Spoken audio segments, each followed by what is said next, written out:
안녕하세요. 경기대학교 교양학부 이국희 교수입니다. 매일 같은 시간, 같은 장소, 또 같은 분위기에서 공부하고 또 일하는 좋은 습관을 만들고 계신지 모르겠네요.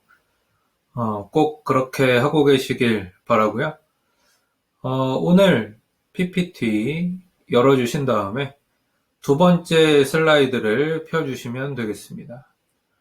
오늘은 주의와 몰입에 대해서 할 텐데, 슬라이드를 펴서 두 번째, 두 번째 슬라이드를 펴주세요. 네, 오늘부터 진행할 강의는요, 여러분의 목표와 관련된 좋은 습관, 삶의 자원의 구축이 되는 아주 생산적인 습관이 있다. 아주 좋은 습관이 목표와 관련돼서 있고, 생산적인 습관이 있다는 전제로 진행할 텐데요. 바로 기억 증진의 원리입니다. 공부를 나름 열심히 한 것 같은데 남는 게 없다. 이렇게 고민하셨다면 오늘부터 이어지는 강의 내용에 한번 주목해 보세요. 또 나름 열심히 노력하고 또 기술을 연마한 것 같은데 기술의 발전이 없는 것 같다. 이렇게 스스로 혹시 질책하시는 분이 있다면 오늘부터 이어지는 강의 내용에 주목해 보시기 바랍니다. 본격적인 이야기를 시작하기 전에 한 가지 강조하고 싶은 것이 있는데요. 제가 이 기억 증진 비법, 이렇게 비법이다, 이렇게 얘기하지 않고 기억 증진의 원리, 영어로 principle이라고 표현했다는 점입니다. 비법이 뭘까요? 비법. 한 개인이 오랜 시간에 걸쳐 터득한 효과적인 과업 수행 방법, 보통은 이렇게 말합니다. 수많은 시행착오를 거쳐서 다듬고 또 다듬고 또 다듬는 이런 가운데 만들어진 거죠. 그런데 이 비법에는 이 한 가지 단점이 존재합니다. 바로 아주 주관적이라는 것인데요. 개인적이고 주관적으로 되어 있다라는 것이 비법의 실체죠. 그리고 그 비법을 가진 한 사람에게 그래서 아주 최적화되어 있다는 이 단점이 있습니다. 그래서 이 단점은 사실 너무 좀 강력해서요. 비법의 장점이 아무리 많다라고 하더라도 이렇게 주관적이고 한 사람에게만 최적화되어 있다라는 이 단 하나의 강력한 단점 때문에 다른 장점들이 아무리 많아도 무용지물이 될 수가 있죠. 요리의 대가가 있다고 한번 해봅시다. 요리의 대가 하면은 요리에 대한 비법이 참 많은 사람이죠. 이 사람이 자신이 만든 식당이 있는데 손님들이 줄을 서서 먹습니다. 그리고 그 사람이 자기가 죽기 전에 비법을 이렇게 공개했어요. 그래서 그 비법을 사람들이 이렇게 그대로 따라하려고 노력을 해봤습니다. 근데 그대로 따라하면은 정말 따라하게 될 수 있을까요? 쉽게 말하면 이 사람이 공개한 비법을 따라하면 그 사람의 그 식당에서 줄 서서 먹던 그 음식의 맛, 그 다음에 그 풍미, 그런 것이 느껴질까요? 아마 쉽지 않을 겁니다.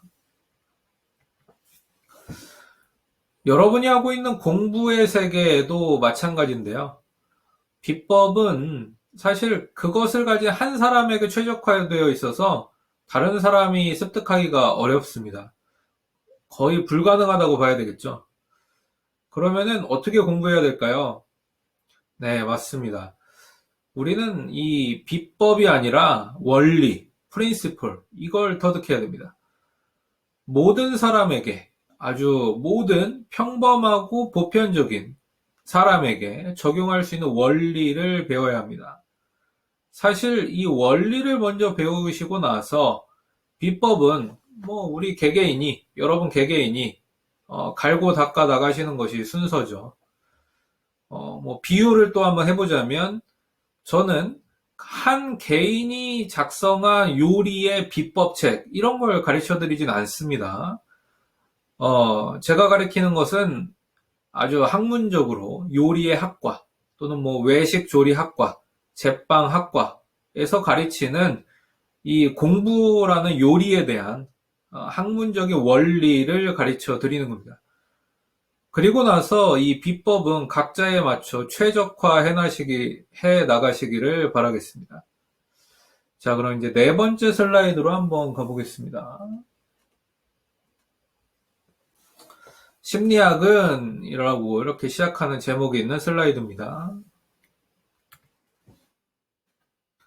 네, 오늘은 이렇게 기억 증진 원리의 첫 시간으로 혼자 공부하는 사람의 선택과 집중에 대해서 한번 알아볼 텐데요. 그 중에서도 주의, attention의 정의, 몰입, flow라고 보통 부르죠. 이런 몰입의 정의와 몰입의 원리에 대해서 살펴보겠습니다. 먼저 우리 마음에서 attention, 이 주의라는 녀석이 어떤 위치를 차지하고 있는가를 좀 설명할 필요가 있는데요. 심리학은요, 인간의 마음과 행동을 과학적으로 연구하는 학문인데요. 인간이 지금 왜 이런 마음을 가지게 됐는지, 인간이 지금 이 순간 왜 그런 행동을 하게 됐는지, 인간이 지금 왜 이런 판단을 내리게 되었는지에 관심을 가지는 분야입니다. 예를 들어 볼게요. 여러분이 지금 생활비를 벌기 위해서 아르바이트를 하고 있다고 한번 해봅시다. 저도 대학생 때 식당에서 그릇을 막 한 1000개, 2000개씩 닦던 그런 설거지 알바를 했던 기억이 있는데, 일할 때는 정말 힘들어요. 근데 월급을 받으면 그래도 좀 뿌듯하고 보람이 있죠. 아마 여러분 중에도 이렇게 낮에 열심히 공부하고 또 과업도 하고, 저녁에 알바를 하는 사람들이 있을 거라고 생각합니다. 월급이 한 70만 원이다 라고 한번 해보죠. 그런데 어느 날 사장님이 여러분을 이렇게 한번 부르는 거예요. 어떤 말씀을 하실 말씀이 있는 것 같습니다. 그래서 학생 이렇게 한번 불렀어요, 사장님이. 그러더니 하신다는 얘기가 학생이 일을 열심히 해줘서 너무 좋다. 자네 덕분에 우리 식당이 아주 잘 되고 있어. 내가 아주 복덩이를 뽑은 것 같아. 요즘 아주 장사도 잘 되고 이번 달 매출도 아주 지난달보다 많이 올랐네. 그래서 내가 생각을 좀 해보다가 이번 달부터 자네 월급을 한 20만 원 올려줄까 하네. 그러니까 더 열심히 일해주게? 이러시는 거예요. 그래서 원래 70만 원이던 월급이 이제 90만 원이 됐습니다. 기분이 너무 좋은 거예요.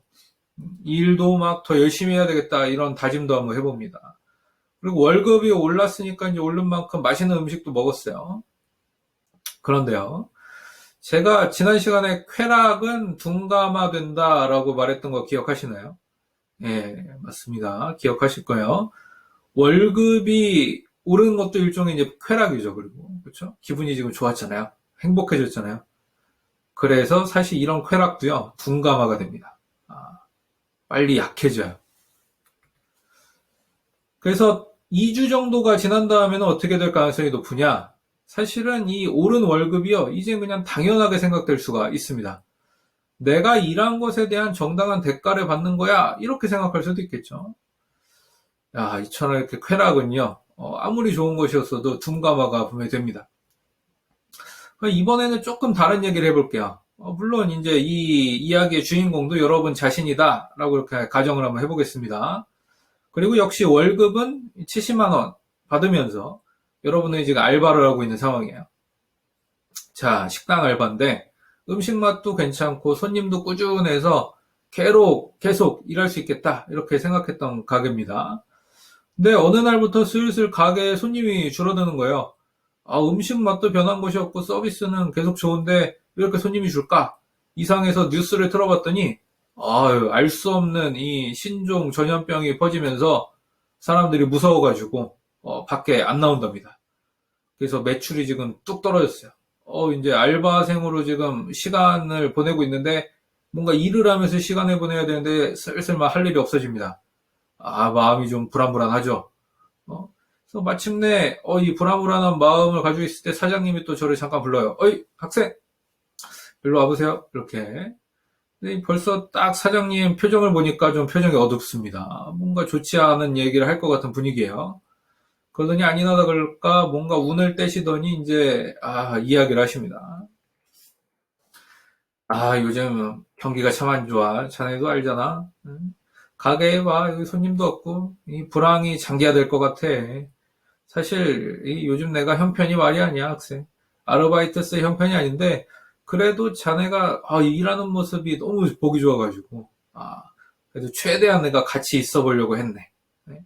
근데 아무래도 이제 좀 한계가 온 것 같아. 네? 다 이번 달부터 그래도 좀 그만두자니 마음이 너무 아파서 월급을 좀 20만 원, 월급을 한 20만 원 좀 줄여야 되겠어. 괜찮겠나? 어려울 것 같으면 다른 아르바이트를 찾아봐도 좋네. 딱 이렇게 얘기하신 거야? 네? 어떻게 보면 막 정말 청청병력 같은 이야기죠. 요즘 뭐 어린 친구들 표현대로 한다면 막 멘붕이다 막 이렇게 할 수도 있겠습니다. 내 생활이 이미 70만 원 월급 받던 그 수준에 딱 맞춰져 있었는데 이게 뚝 깎여가지고 50만 원이라니요. 그렇죠? 밥값, 교통비, 핸드폰비 뭐 이런 것들 어떻게 낼지 정말 월세 내고 나면 남는 돈 거의 없는데 어떻게 할지 벌써 막 이 고통스러운 삶이 예상이 됩니다. 부모님 집으로 다시 돌아가야 되나? 그건 되게 불편한데 막 이런 생각도 들죠. 갑작스러운 이 월급 삭감 통보에 막 눈물이 날 지경이에요. 근데 이런 불행은 그러면은 아까 그 월급 20만 원 올릴 때처럼 지금 20만 원 이 깎인 불행이죠. 이 불행은 이 월급 올랐을 때처럼 쉽게 그러면은 회복될까요? 쉽게 둔감화가 될까요? 금방 이 시간이 다 해결해 줍니까? 아쉽게도 그렇지 않습니다. 이 불행은요, 쉽게 회복되지가 않아요. 어, 며칠 지나면 괜찮아진다. 그런 게 사실은 아닙니다. 한 달이 지난다고 이 언제 그랬다는 듯이 머릿속에서 이렇게 싹 이렇게 잊어버려지지가 잘 않습니다.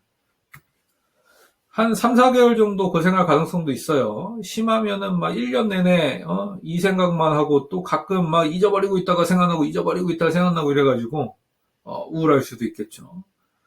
여기서 한번 곰곰이 생각을 한번 해봅시다. 월급이 20만 원 늘어난 사건에 대해서는요, 뭐, 한 달이 채 안 돼서 이렇게 막 둔감화가 되고, 원래 행복이 뭐, 요 정도였으면 좀 올랐다가, 금방 또 요 수준으로 오는 거죠. 그래서 이제 막 당연하게 생각하게 됐습니다. 근데, 똑같이 이 플러스 마이너스 방향은 다르지만, 이 절대적 액수는 이거 똑같잖아요. 똑같이 월급이, 죄송합니다. 20만 원 감소한 사건에 대해서는 지금 어떤 건가요? 그쵸? 3, 4개월 정도 이 사건으로 인한 불행이 막 지속이 됩니다. 회복이 잘 안 되죠. 그럼 문제입니다. 왜 인간은요, 자원이 늘어난 것에 대해서는 이렇게 이 자원이 늘어난 것에 대해서 느끼는 행복은 빨리 적응하고 둔감화하고 반면에 자원이 감소한 것에 대한 이 불행은 빨리 적응을 못하고 이 불행과 우울이 오래 지속될까요? 바로 이 지점에서 주의, attention, 이 녀석의 역할이 드러납니다. 무슨 말이냐고요? 인간은요, 쾌락과 행복에는 잘 주의를 기울이지 않아요. 당연하게 생각하게 되죠. 근데 불행, 우울, 슬픔, 고통 이런 것에는요, 주의를 굉장히 기울입니다. 이것에 대해서는 절대 당연하게 생각하지 않아요. 제가 한번 이야기한 적 있죠. 우리는 주의를 기울일 대상을 이렇게 선택한다. 고른다고요. 그래서 우리의 감각기관에는요, 환경에서 어떤 정보가 들어온 뒤에, 잠시 이렇게 머물러 있다 그랬잖아요. 감각기요. 그때 어떤 것에 주의를 기울일지 선택해야 되는데, 우리의 감각기관의 행복이라는 녀석, 쾌락이라는 녀석, 아주 기분 좋게 해주는 이런 상태가 들어왔을 때는요, 주의를 기울이려고 잘 선택하지 않습니다. 행복을 오래도록 음미하려고 아주 지금 느끼는 기분 좋은 감정 오래 음미하려고 노력하고 간직하려고 노력한다. 이런 거 잘 하지 않아요. 근데 불행은요. 이렇게 월급이 이 깎인 것 같은 불행은 또 아주 지금 배고파서 너무 힘들고 목말라서 너무 힘든 이러한 불행은요. 오래도록 되새김질을 합니다. 생각하고 또 생각하고 또 생각해서 아주 오래 잊지 않으려고 하죠. 그래서 오래 가요. 쉽게 잊혀지지도 않고요. 어떤 것은 정말 너무 충격적인 것은요, 평생 가는 트라우마가 될 수도 있어요. 그리고 이것이 바로 주의의 역할입니다.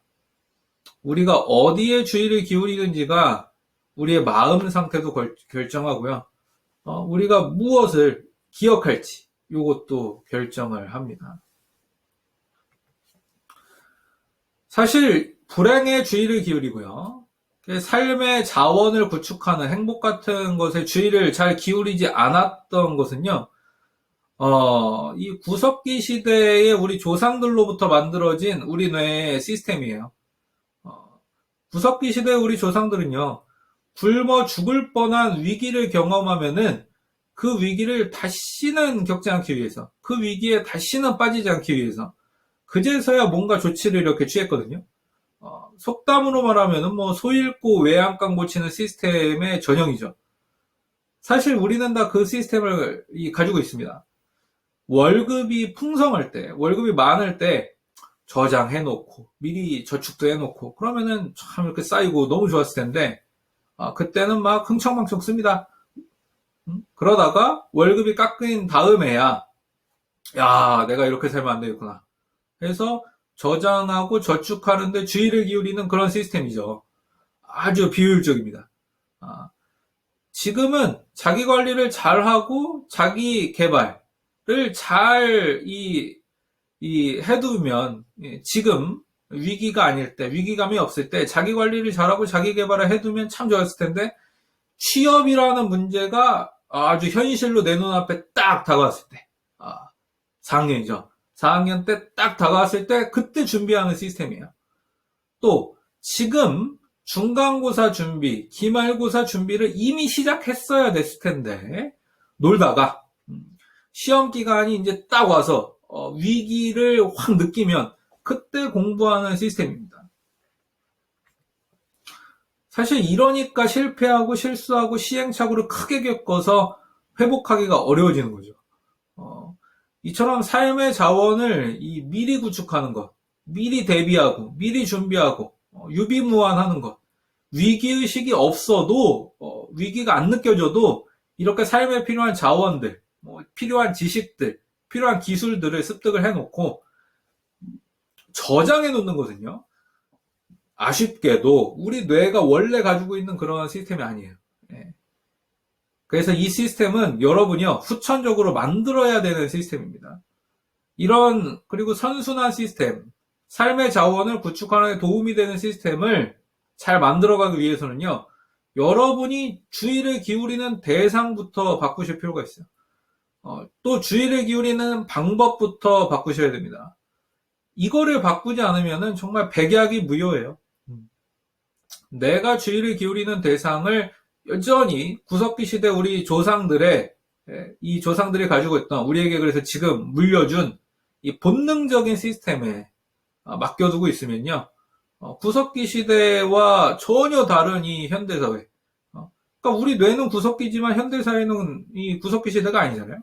이 사회에서 살아남기가 어렵습니다. 네, 그러면은 5번째 슬라이드로 한번 가볼까요? 한국인의 사망 원인이 나온 슬라이드입니다. 일단 문제 안에 보기가 있죠. 이 암, 심장질환, 뇌혈관 질환, 폐렴, 자살, 당뇨병, 천식, 간질환, 고혈압성 질환, 교통사고. 한국인을 죽게 만드는 여러 가지 원인들입니다. 자, 이제 문제고요. 이 중에 한국인을 사망에 이르게 하는 가장 강력한 원인을 1위부터 5위까지 뽑자면 뭐가 있을까요? 즉, 보기 중에서 한국인의 사망 원인 1위부터 5위까지를 한번 뽑아보세요. 5개를 선택하시면 됩니다. 제가 잠깐 시간을 드릴 테니까 한번 해보시죠.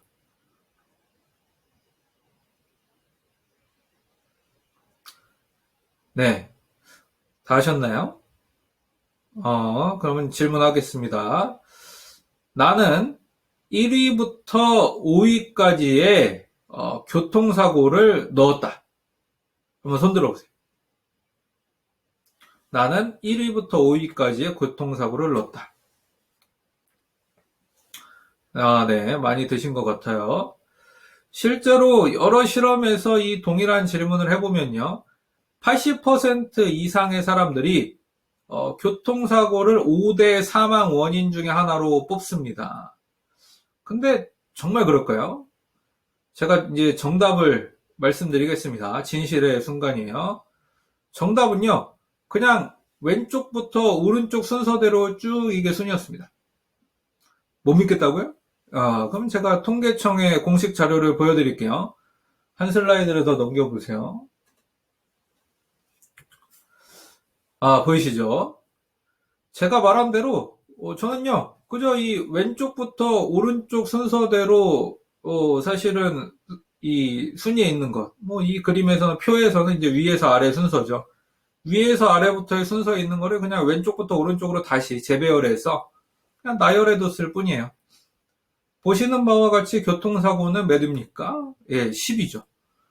그리고 교통사고는요, 적어도 이 통계가 기록된 이후로 한국인의 사망 원인에서 5위권 이내로 들어온 적이 적어도 제가 아는 바로는 없습니다. 그리고 1위부터 5위까지는요, 사실 또 거의 변함도 없어요. 1위는 암입니다. 2위는 심근경색 같은 심장질환이고요. 3위는 뇌졸중 같은 뇌혈관 질환이에요. 4위는 폐렴이고요. 5위는 자살입니다. 스스로 목숨을 끊는 거죠. 그 다음으로도 뭐 당뇨병, 천식, 간질환, 고혈압 이렇게 이어지고요. 교통사고는요. 매년 갱신되는 이 통계청 수치에서 10위권 안에 심지어 들 때도 있고 어쩔 때는 이렇게 밀려날 때도 있어요. 자, 그런데 왜 우리는 이 교통사고를 이렇게 위험하게 생각해서 5대 사망 원인으로 뽑을까요? 다른 말로 하면 왜 이 교통사고에 우리 주의를 기울이냐, 이런 의미로도 볼 수 있겠죠. 사실 이건요, 방송 때문입니다. 방송 미디어 때문이에요. 방송에 매일 나오는 사건 사고 중 하나가 이 교통사고잖아요. 그것도 아주 충격적인 사망 소식을 위주로 전하죠. 그래서 사실 우리는요, 진짜 우리를 위험하는 것조차 이렇게 방송 미디어에 노출됨으로써 제대로 분별을 못합니다. 심지어 이 사망자 통계는요, 사망자의 진정한 사망 원인이 뭔지는 얘기하지 않고 있어요. 물론 그냥 써있기는 사망 원인이라고 써있는데 사망의 진짜 원인은 얘기 안 해줍니다. 무슨 말이냐고요? 엄밀히 말해서 이거는 사망 원인 통계가 아니라 사망 결과 통계예요. 보세요. 암이라는 결과로 죽은 사람들 얘기고요. 심근경색이라는 심장질환이라는 결과로 죽은 사람들이고요. 뇌졸중이라는 결과로 죽은 사람들이에요. 자살이라는 최종 결과를 보여줍니다. 그런데 이 얘기는 안 해요. 왜 암이 생기나? 왜 심근경색이 생기나? 왜 뇌졸중이 생기나? 이건 안 보여주지 않습니다. 근데 사실 뭐 우리가 정작 주의를 기울여야 하는 거는 이런 거거든요. 네. 그럼에도 불구하고 얘기 안 해줘요. 그럼 또 생각해 보세요. 왜 이런 질병, 즉 암 같은 게 생길까요? 뭐 때문이겠습니까? 진정한 원인은 뭘까요? 술, 담배요. 결국엔 술과 담배입니다. 근데 그 얘기는 지금 쏙 빠져있죠. 술과 담배로 인한 질병이에요. 그리고 여기에 이제 현대적인 발견을 한 가지, 아주 최근에 발견 한 가지 더 하자면, 미디어 중독에 가까운 그런 습관이 불러오는 만성적인 수면 부족, 요것도 들어가거든요. 수면 부족. 그래서 사실 자살 같은 거, 자살을 제외한 원인은요, 술, 담배, 그리고 잘못된 스마트폰 사용 습관과 중독으로 인한 수면 부족이 원인입니다. 이게 진짜 원인이에요. 근데 안 잡히죠, 통계 자료에는. 심지어 지금 제가 문제로 냈던 교통사고, 이 교통사고 사망조차도 수면 부족으로 인한 졸음운전, 그리고 음주운전이 진짜 원인이죠. 근데 방송 미디어에서는 이런 진짜 원인은 싹 감추고요. 그냥 충격적인 결과, 요것만 보여줍니다. 방송은 이렇게 해서 사건, 사고, 그 중에서도 아주 독특한 사망사고, 아주 독특한 불행, 아주 독특한 불운, 이런 최악의 결과에만 관심을 가집니다. 이런 건 뉴스에 나오지 않죠. 인천공항에서 이륙한 비행기가 샌프란시스코 공항에 무사히 착륙했습니다. 이런 뉴스 안 나오죠. 이런 뉴스 나오는 순간 방송국 망합니다. 그렇죠? 방송은요, 이렇게 독특한 것, 부정적인 것에 편향돼 있어요. 또 뭐 긍정적인 거 나오는 게 간혹 있긴 있죠. 보통 광고죠, 그건. 그리고 이 광고는 여러분의 소비 심리를 아주 부추기는데 사라 이렇게 하는데 혈안이 돼 있어가지고 뭐 하나 어떻게 보면 보편적이고 정상적이고 평범한 것이 방송에는 잘 안 나옵니다. 사실 우리에게 진정 필요한 것은요, 지극히 보편적이고 지극히 정상적이고 지극히 평범한 이런 건데 방송에선 찾기가 어렵단 말이죠. 그래서 자기 개발을 잘하기 위해서는요, 방송에 안 나오는 것에 주의를 기울여야 돼요. 여러분의 삶에 정작 정말 중요한 것은요, 방송에 안 나오는 것들입니다. 그래서 여러분, 방송에 나오지 않는 것들을 검색해서 찾아보실 필요가 있고요. 방송에 나오지 않는 것들을 도서관에서 찾으실 필요가 있고요. 방송에 나오지 않는 것들을 책을 찾아보실 필요가 있습니다. 여러분에게 진짜 필요한 정보는요, 베스트셀러 책 이런 게 아닐 수 있어요. 베스트셀러가 아닌 책들에 진짜 여러분에게 필요한 정보가 있을 수 있다. 이걸 기억하실 필요가 있습니다. 물론 베스트셀러 중에 정말 좋은 책이기 때문에 베스트셀러가 된 책들이 있죠. 그리고 베스트셀러 중에 그런데도 불구하고 한 절반의 책들은 진짜 좋은 내용이 아닐 수도 있다는 거예요. 또는 여러분에게 필요한 내용이 아닐 수 있다는 거예요. 심지어 광고와 마케팅의 힘으로 그런 게 이루어진 것도 있을 수 있다. 이거를 기억하실 필요가 있습니다. 또 진짜 좋은 음악이 음원 차트 100위 안에 이렇게 있을 수도 있지만 마케팅과 광고와 같은 이 자본의 힘으로 그 안에 들어간 음악이 있을 수 있는 것처럼요. 그래서 여러분들이 이 점을 꼭 기억하시고 나에게 정말 필요한 정보가 뭔지 다시 한번 살펴보시면 좋겠습니다. 그럼 이제 7번째 슬라이드로 가볼게요. 윌리엄 제임스라는 사람이 나온 부분입니다. 네. 그래서 이제 위기를 느꼈을 때 주의를 기울일 거를 찾지 마시라. 위기감이 없을 때 평상시에 주의를 기울일 것을 찾으시라. 이런 얘기를 좀 했고요. 방송 미디어는 위기의 진짜 원인을 알려주지 않는다. 독특하면서 부정적인 최악의 결과들만 보여준다. 그 다음에 이 광고는 또 특정 브랜드를 각인시키는 것에 혈안이 돼 있어서 우리 삶에 정작 도움이 되는 것들은 방송 미디어에서 찾기가 어렵고 따로 있다. 그래서 여러분이 따로 찾으실 필요가 있다. 우리의 평범하고 이 보편적인 삶을 구성하는 자원들을 잘 구축하고 저장하기 위해서는 주의를 기울여야 하는 것도 여러분이 직접 한번 찾아야 한다까지 얘기했습니다. 자, 그럼 이렇게 어떻게 사용하느냐에 따라서 우리의 행동, 또 판단, 의사결정, 기억, 이런 중요한 것들에 영향을 미치는 주의, 어텐션은 뭐라고 정의할 수 있을까요? 주의의 의미는 그러니까 무엇입니까? 19세기에 있었던 위대한 심리학자, 또 현대 심리학의 모든 이론을 만들었다고 해도 과언이 아닌, 그래서 이제 현대 심리학의 아버지라고 불리는 이 윌리엄 제임스는 바로 이 주의에 대해서도 정의를 내려놨습니다. 알프레드 노트 화이트헤드라는 이 철학자는요, 현대 철학이 이 고대 철학자인 플라톤의 주석에 불과하다, 이런 말을 한 적이 있는데요. 심리학자들 중에는 물론 저도 마찬가지입니다. 이 말을 좀 바꿔서 현대 심리학은 윌리엄 제임스가 만든 이론의 주석에 불과하다, 이렇게 말하는 사람이 있을 정도로 윌리엄 제임스의 영향력은 정말 대단한 거예요. 여러분은 심리학 하면 프로이드 이렇게 생각하실 수 있는데 실제 심리학 분야에서 프로이드의 영향력은 거의 없다고 해도 과언이 아닙니다. 이렇게 윌리엄 제임스가 더 대단한 사람인데요. 이 사람은 이제 그의 책인 심리학 원리에서 주의, 즉 attention을 이 두 가지 종류가 있다고 언급을 해요. 먼저 첫째, 주의 attention은요, 동시에 가능한 여러 사고 대상이나 사고의 대열들 중에서 하나만 뚜렷한 형태로 소유하는 것입니다.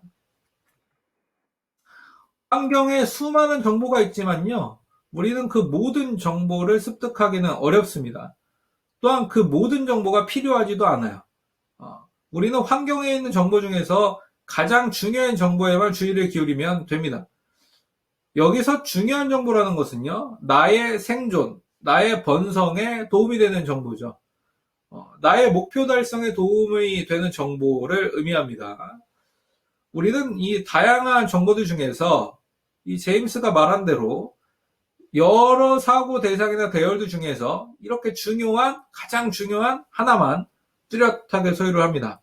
나머지 정보들은 다 이제 우리의 감각기관을 뭐 눈, 코, 뭐 귀 이런 감각기관을 그냥 스치고 지나가 버리죠. 특별히 인간이 이런 방식으로 정보에 집중하는 성향을요, 선택적 주의라고 부르고요. 말 그대로 환경에 있는 다양한 정보들 중에서 가장 핵심적인 것을 선택한다는 의미입니다. 그리고 이것이 정보를 습득하는 것과 관련된 주의의 그래서 정의예요. 정보를 습득할 때, 우리 머릿속으로 저장할 때, 컴퓨터에 비유하자면 문서를 열심히 작성해 놓고 저장 버튼을 누를 때와 관련된 주의의 정의입니다. 더해서 윌리엄 제임스는요, 우리 뇌에 있는 정보를 이제 끄집어낼 때, 사용할 때, 제가 이렇게 지금 말하고 있는 것도 정보를 사용하고 있는 거죠. 정보를 사용하고 있는 것과 관련해서도 정의를 내려냈네요. 이것이 바로 주의의 두 번째 정의입니다. 보죠. 주의는요, 어떤 것을, 여기서 어떤 것이라고 할 때 어떤 문제를 이라고 하시면 좋은데, 어떤 문제를 효과적으로 다루기 위해서 다른 모든 것들로부터는 후퇴하는 겁니다. 지금 여러분이 수학 문제를 푼다고 가정을 한번 해볼게요. 내가 지금 직면한 수학 문제를 풀기 위해서 여러분은 어떤 방법을 사용할 건가요? 내 머릿속에 있는 지식을 그냥 뭐 쪼리 다 이렇게 꺼내 놓으시겠습니까? 아니면은 내 머릿속에 있는 수학 공식을 정말 다 꺼내 놓으실 건가요? 이거는 정말 비효율적인 방식이죠. 그리고 실제로 우리는, 그리고 여러분은 그렇게 문제에 접근하지 않습니다. 아주 순식간에 지금 내가 직면한 문제와 관련 있는 정보를 한번 쫙 탐색한 다음에 그 문제와 관련된 정보, 관련된 공식, 관련된 예시, 관련된 경험, 이런 일화, 이런 기억들만 떠올리겠죠. 이게 바로 어떤 문제를 효과적으로 다루기 위해서 다른 모든 것들로부터 후퇴한다라고 할 때의 의미입니다. 현재의 문제를 해결하는 것에 필요한, 즉 지금 당장 사용할 정보만 끄집어내서 사용하고요. 다른 기억들은 뒤로 다 이렇게 후퇴시켜 놓는다. 이런 의미죠. 사실 이것도 선택적인 주의입니다. 정보의 습득 측면에서의 선택적 주의는 이 외부 환경에 있는 정보나 자극들 중에서 이 하나를 선택해서 주의를 기울이는 것이었다면, 반대로 내 안에서, 더 정확하게는 내 뇌 안에서 다양한 정보들 중에 하나를 선택해서 이렇게 끄집어낸다는 뜻이죠. 이 저장 버튼을 누르는 선택이냐, 인출 버튼을 누르는 선택이냐, 이것만 다르고요. 기본적인 원리는 동일합니다. 이처럼 우리는요, 정보를 습득할 때, 그 다음에 정보를 사용할 때 모두 하나만 선택해서 정보를 처리합니다. 한 가지 과업만 선택한다는 뜻이죠. 정보를 습득할 때와 정보를 사용할 때 모두 그래서 한 과업씩 one by one, 한 번에 한 가지 과업에만 주의를 기울입니다. 그래서 이미 여러분들이 눈치챘을 수 있지만 정보의 습득이든 정보의 사용이든 주의의 정의예요. 멀티태스킹이라는 것은 사실 없어요. 동시에 여러 가지 과업에 주의를 기울인다. 이 말은요, 사실 완전히 잘못된 말입니다. 주의의 정의가 한 번에 하나씩만, 한 번에 하나의 과업에만 주의를 기울이는 것인데, 여러 가지 과업에 주의를 기울인다고요? 말이 안 되죠. 멀티태스킹이라는 것은요, 주의를 그래서 집중하는 것과는 거리가 멀어요. 여러 가지 과업에 주의를 기울인다는 것은요, 다른 말로 하면요, 지금 아무것도 주의를 기울이지 않다는 뜻입니다.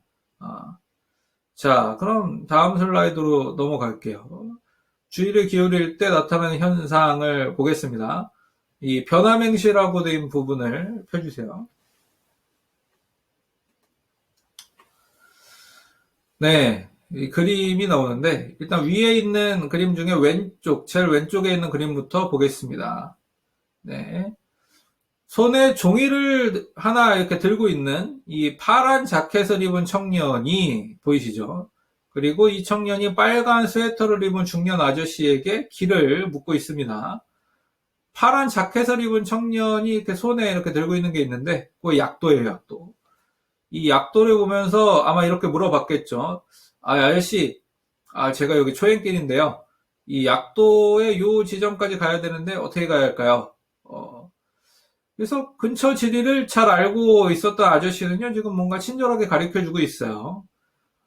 가운데 그림에 근데 이제 보는 것처럼 이 길을 가르쳐주는 중에 갑자기 어떤 해프닝이 하나 일어나죠.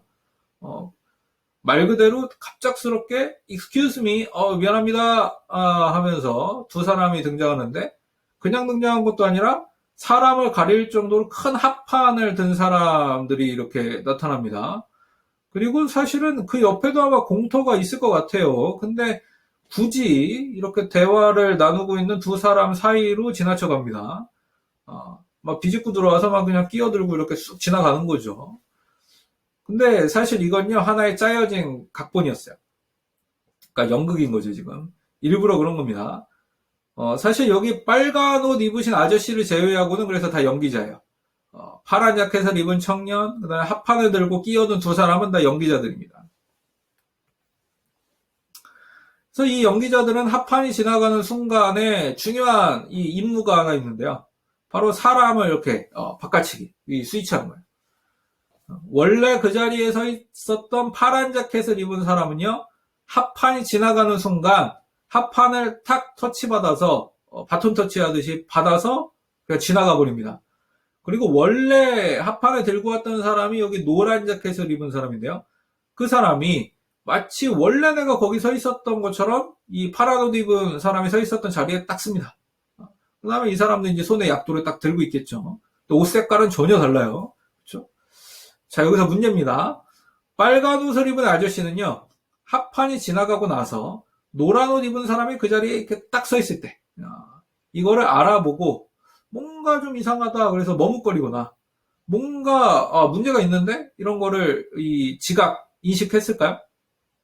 아니면 원래 자신이 알려주던 이 길, 자신이 가르쳐주고 있던 길을 아무 일도 없었다는 듯이 그냥 계속 알려줬을까요? 어땠을 것 같아요? 네, 맞습니다. 이 아저씨는요, 사실 이 아무런 변화를 눈치채지 못해요. 그저 해프닝이 발생하기 전부터 자기가 하던 일, 즉 길 가르쳐 주던 것에 이어서 계속 이제 못다한 얘기를 합니다. 못다한 길을 가르쳐 주는 일을 계속해요. 심지어 노란 옷 입은 학생이요, 나중에 물어봅니다. 아저씨, 뭔가 저기 좀 달라진 거 없나요? 그러니까 이 아저씨는 없는데? 라고 답변까지 해요. 그러니까 인식을 진짜 못한 거죠. 그리고 이렇게 재차 한번 질문을 하니까 혹시 나한테 이상한 게 있나? 그래서 아저씨가 내 몸에 뭔가 달라진 게 있는지만 이렇게 살펴봅니다. 이 지금 보시는 그림의 이제 하단 밑에 있는 그림, 이건 이제 사진이죠, 사진. 요걸 보시면은 이제 실제 실험 장면을 사진으로 찍어 놓은 건데요. 여기서 보시면 청바지에 흰 티셔츠 입은 학생이 지금 아주머니에게 길을 묻고 있는 장면 보이시나요? 그리고 그 옆으로 두 연기자, 즉 두 사람이 이 슬슬 합판을 들고 오고 있습니다. 지나가려고 하고 있죠. 근데 보세요. 아주머니가 지금 합판이 오고 있다는 걸 알아챈 것 같으신가요? 아니면 합판이 오고 있다는 그 사실조차 전혀 인식하지 못한 걸로 보이시나요? 네, 맞아요. 이 아주머니는요, 지금 합판이 오고 있다는 것도 인지 못하는 상태입니다. 길을 어떻게 보면 가르쳐 주는 것에 지금 푹 빠졌어요. 그래서 합판이 가까이 오도록 피할 생각조차 못하고 있습니다. 사실 다른 분들도 대부분 마찬가지입니다. 물론 뭐 연기자들이 좀 조용조용하게 연기를 잘한 것도 한몫했죠. 예, 정말 갑자기 나타나기 위해서 발소리도 막 죽이고 했죠. 각도도 잘 잡고. 그런데 이 합판이 오고 있다는 거를 그래서 전혀 눈치 못 채는 거예요. 아무리 연기자들이 연기를 잘했다고 해도. 그리고 아까 우리 봤지만 갑자기 합판이 둘 사이를 해서 지나가면서 멤버 교체가 일어나죠. 그리고 합판을 들고 있던 사람 중에 지금 이 뒤에 머리에 이 파란 모자 쓴 학생 보이시죠? 그다음에 손에 이렇게 약도 들고 있죠, 지금. 합판이 지나가면 이제 멤버 체인지가 된다는 뜻입니다. 이제 원래 서 있던 학생이 합판 들고 지나가고 이 사람이 서 있게 될 거예요. 아주머니가 그러면은 이렇게 합판 지나가고 나서 알아보셨을까? 마찬가지예요. 아주머니도 못 알아봅니다. 이것이 바로 어떻게 보면 주의를 기울인다는 것의 의미예요. 뭔가 우리가 주의를 기울이면요, 다른 정보가 우리 눈에 들어오지 않고 우리 귀에 다른 소리도 들려오지 않습니다. 길을 가르쳐준다는 한 가지 상황에 주의를 기울이면요, 다른 정보들은요, 일단 다 후퇴한 상태가 되는 거예요. 길을 가르쳐주는 것을 주의를 기울이면 주변의 지형지물 정보만 어떻게 보면 뚜렷한 형태로 소유하게 되고요. 다른 것들, 여기서는 이제 합판이 오고 있는 것 같은 정보는 희미해집니다. 그리고 그 사람이 어떤 옷을 입고 있었는지, 그 옷이 무슨 색이었는지, 반바지였는지, 긴 바지였는지, 파란색이었는지, 노란색이었는지, 이런 정보는 희미해지는 거예요. 이런 현상을 변화맹시, 즉 변화를 알아보지 못한다, 이런 뜻이고요. 이게 결코 나쁜 의미가 아닙니다. 우리가 뭔가에 주의를 집중할 때, 정말 주의를 기울일 때 나타나는 현상입니다. 네, 한 슬라이드 넘기시면은 이 9번째 슬라이드로 해서 가시면 또 다른 예가 나오는데요. 드라마의 한 장면을 캡처한 겁니다. 여기 지금 보시면은 A, B, C, D 순서로 장면이 바뀌고 있는데, 혹시 이제 뭔가 변화가 있다는 걸 눈치채셨나요? 한번 변화를 찾으려고 한번 노력해 보세요. 자세히 그래서 이제 보다 보면 몇 가지 변화가 눈에 들어올 겁니다. 먼저 분홍색 옷을 입은 여인이 있죠, 위에. 근데 A 사진에서는 스카프를 하고 있습니다. 근데 B 사진에서는 스카프를 하지 않고 있다. 이거 차일 수 있겠죠. 근데 사진 C를 보면 접시가 핑크색이었는데, 사진 D를 보면은, 장면 D를 보면 흰색으로 바뀌었다는 걸 알 수 있습니다. 자, 지금 우리는 일부러 의도적으로 틀린 그림 찾기를 한 거죠. 그런데 이런 의도가 없을 때, 그냥 드라마에서 이 두 여인이 대화를 하고 있는 장면을 쭉 볼 때, 영화에서 이런 틀린 그림 찾기의 의도가 없이 그냥 그 내용에 집중해서 쭉 볼 때, 이런 과연 틀린 그림이 눈에 들어올까요? 아마 거의 눈치 못 챌 겁니다. 정작 중요한 게 지금 이런 소품의 변화가 아니잖아요. 두 여인의 대화가 정말 중요한 정보잖아요. 두 여인이요, 대화를 하는 것에, 이 대화를 하는 것에 주의를 기울여서 그 내용을 파악해야죠. 그래서 이 두 여인의 대화에 주의를 기울이고 그것을 뚜렷하게 이렇게 가질 필요가 있습니다. 이렇게 하면은 다른 자극들은 눈에 들어오지 않습니다. 만약 이런 변화가 두 여인의 대화에 주의를 기울여야 되는 상황에서 다른 변화가 눈에 들어온다면은 사실 두 여인의 대화에 주의를 기울이지 않았다는 의미겠죠. 그리고 사실은 주의가 산만한 상태라는 증거일 겁니다. 실제로요, 정상적인 사람들의 시선을 추적한 연구가 있어요. 이 시선 추적. 우리가 주의를 어디에 기울이고 있느냐를 알 수 있는 아주 좋은 방법이죠. 우리 눈이 어디에 초점을 맞추고 있느냐, 그걸 추적할 수 있거든요. 이거를 영화나 드라마를 보게 하면서 이렇게 시선 추적을 했습니다. 그리고 이렇게 주인공들이 대화하는 장면이 나올 때요, 정상적인 사람들은요, 인물들의 얼굴, 그 중에서도 이 눈, 그다음 입, 이런 것에 주의를 기울입니다. 그리고 소품들에 별로 관심이 없어요.